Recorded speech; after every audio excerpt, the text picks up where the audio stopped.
어떤 형제가 여호와께 기도할 때 그 형제의 어휘나 말솜씨가 좋아서 감동을 받은 적이 있으십니까? 나도 저렇게 기도할 수 있으면 좋겠다는 생각이 드셨을지 모릅니다. 내 기도는 저렇게 멋지지 않다고 생각하실 수 있죠. 어쩌면 언어 관련 교육을 많이 받지 않았거나 표현력이 풍부하지 못하다고 느끼실지 모릅니다. 하지만 중요한 건 마음입니다. 마음을 쏟아놓기만 한다면 여호와께서는 기도를 들으시고 멋진 말로 기도하는 형제든 여러분이든 똑같이 축복해 주십니다. 그러니까 걱정 말고 여호와께 마음을 다해 기도하십시오. 여호와께서는 미사여구를 들으시는 게 아니라 마음의 귀를 기울이시죠. 여러분이 부러워한 그 형제만큼이나 여러분도 여호와와 가깝습니다. 물론 다른 형제나 자매의 훌륭한 기도에 감탄하는 게 잘못은 아닙니다. 단지 여호와께서 중요하게 보시는 건 그게 아니라는 말입니다. 마음에서 우러나온 기도를 해야 하죠. 그래야 여호와께서 기뻐하십니다. 여기 사무엘상 16장 7절에 유의해 보시죠. 그러나 여호와께서 사무엘에게 말씀하셨다. 그의 외모와 큰 키를 보지 마라. 내가 그를 버렸기 때문이다. 사람이 보는 방식은 하느님이 보는 방식과 같지 않으니 사람은 눈에 보이는 것을 보지만 여호와는 마음속을 들여다보기 때문이다. 좋은 성구네요. 우리는 여호와처럼 마음속을 볼 수 없으니까 겸손해야죠. 여호와께서 우리의 마음을 보신다는 사실이 정말 다행이지 않습니까? 이야기 하나를 들려드리죠. 제가 순회 감독자로 일할 때 만났던 한 나이 든 형제의 이야기입니다. 함께 저녁을 먹었는데 그분 아내는 증인은 아니었지만 맛있는 음식을 차려주셨습니다. 형제는 회중의 훌륭한 장로였고요. 얘기를 하다가 물었죠. 증인이 되기 전에 뭘 하셨나요? 어떤 일을 하셨어요? 형제가 대답했죠. 저는 그러니까 전문적으로 기도를 해주는 사람이었습니다. 저희 동네 여러 목사들이 저를 고용하면 일요일에 그들 교회에 가서 기도를 해주었죠. 저는 말재주가 좀 있는 편이었는데 거기에 굵은 목소리로 미사여구를 곁들여 멋지게 기도를 해주고 나면 사람들은 지갑을 열고 돈을 꺼내기 일쑤였죠. 그러고 나면 목사들은 그 중에서 제 몫을 떼어주었습니다. 그게 돈이 꽤 돼서 저는 기도하는 일로 먹고 살았죠.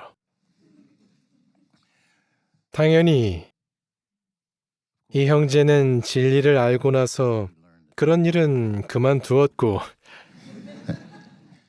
이젠 지갑이 아니라 마음을 여는 기도를 합니다. 이게 진짜 기도죠.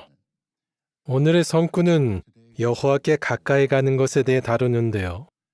그렇게 하는 주된 방법 중 하나는 기도하는 것입니다. 무릎을 꿇고 하든 서서 하든 누워서 하든 여호와께서는 모두 들으십니다. 마음속으로 해도 들으시고 운전이나 어떤 일을 하는 중에 기도해도 여호와께서는 우리 기도를 들으시죠. 마음에서 우러나온 기도라면요. 물론 올바른 방법으로 기도해야겠죠. 오래전에 제가 여행하는 일을 할 때 새로 배운 것들이란 프로가 있었습니다. 나중에 배운 것 안에 계속 거하라로 바뀌었는데 당시엔 그 제목이었죠. 순회 감독자였던 제가 토요일 저녁에 새로 배운 것들 프로를 다뤘습니다. 질문을 했죠. 여호와께 기도할 때 언제 예수를 통해 기도합니까? 시작할 때인가요? 기도 중간인가요? 마지막인가요? 언제든 상관없나요? 온갖 대답을 들었습니다. 정말 별의별 대답이 쏟아져 나왔어요. 어쨌든 결국 올바른 답을 알려주었습니다. 집회를 마칠 때 나이가 좀 있는 어떤 훌륭한 형제에게 기도를 부탁했는데 그 형제가 예수께 기도하는 겁니다. 제가 물었죠. 왜 예수께 기도하셨어요? 그랬더니 너무 헷갈렸어요 라는 겁니다. 아내가 옆에서 새로 배운 것들 다룰 때 그 질문 하지 마세요 라더군요. 뭐 형제가 새로운 걸 배우긴 했죠. 회중 사람들이 잊어야 할 텐데요. 어쨌든 여호와께서 그 기도를 들으셨으리라 생각합니다. 그분은 우리를 잘 이해하시고 우리가 뭘 드리는지 어떻게 하는지 다 아시니까요. 그래도 그런 기도는 안 해야겠죠. 일부러 여호와가 아니라 예수께 기도하면 안 됩니다. 하지만 기도는 필수죠. 우리에게는 누구의 기도는 여호와께서 좋게 보시고 누구의 기도는 안 좋게 보시는지 판단할 권한이 없습니다. 어떤 사람들은 머리로 기도하는 반면 어떤 사람들은 마음에서 우러나온 기도를 드립니다. 자문해 봐야죠. 나는 여호와께 기도할 때 마음으로 하는가 아니면 머리로만 하는가? 기도할 땐 마음에서 나온 진심 어린 말을 해야 합니다. 성경 표현을 빌리면 소금으로 맛을 낸 은혜로운 말을 해야 하죠. 품위와 존중심 어린 건전한 말이요.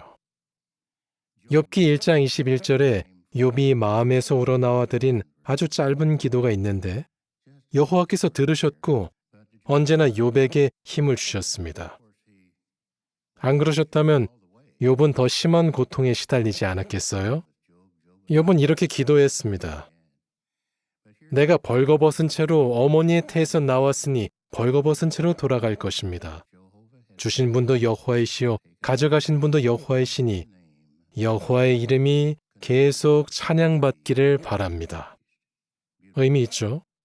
솔로몬도 열왕기상 3장에서 훌륭한 기도를 했는데 읽진 않겠습니다. 우리가 도움이 필요할 때에도 마음을 다해 기도해야 합니다. 아사처럼요. 전사들로 이루어진 100만 대군이 쳐들어오고 있는데 아사의 군대는 그보다 훨씬 적었습니다. 그는 여호와께 도움을 청했고 여호와께서는 기도에 응답하셨죠. 아사는 여호와께 가까이 갔고 여호와께서도 가까이 오셨습니다. 그래서 여호와께서는 에티오피아 사람들이 아사와 유다 앞에서 패하게 하셨고 그들은 도망했습니다. 이 모든 게 아사가 여호와께 가까이 갔기 때문이죠.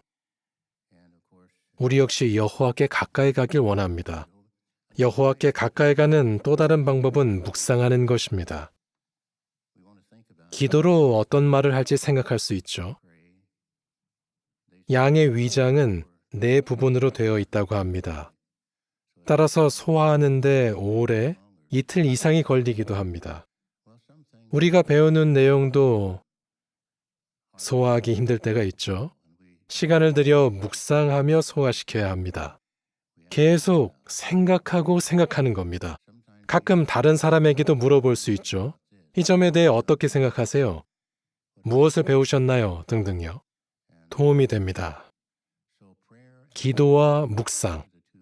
바로 이 두 가지가 우리가 여호와께 가까이 가기 위해 노력해야 할 중요한 부면입니다.